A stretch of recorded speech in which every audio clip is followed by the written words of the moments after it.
We're going to move now to Julia Manchester. She's a national political reporter with The Hill, and she joins us live now. Good morning, Julia. Thank you for joining us. Good morning, Mitch. Good to see you. So San Francisco's DA says the attack against Paul Pelosi was politically motivated, and that the suspect wanted to kidnap the House Speaker, take her hostage, make her tell the truth, possibly break her kneecaps. The Speaker was in D.C. at the time. We know the U.S. Capitol Police has reported a surge in threats and related cases against lawmakers in recent years. So does this attack change the game for members of Congress when it comes to security? What effect will it have?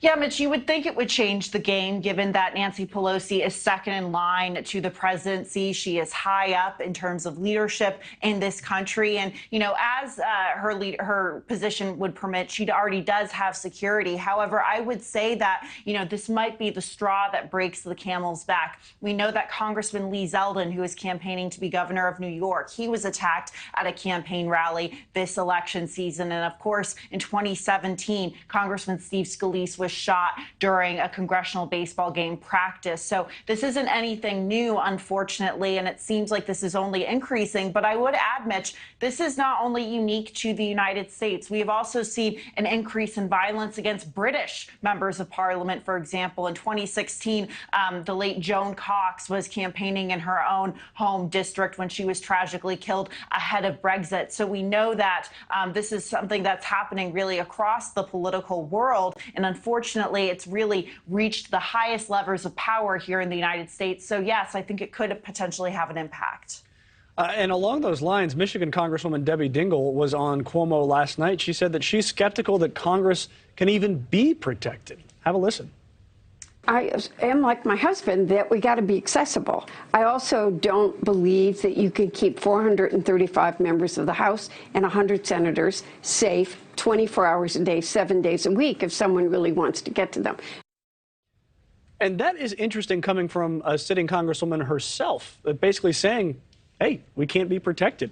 What do you make of that? That surprises me, that she's just sort of saying it's too tough of a job and we're all just kind of going to be out there and we have to rely on people not to attack us.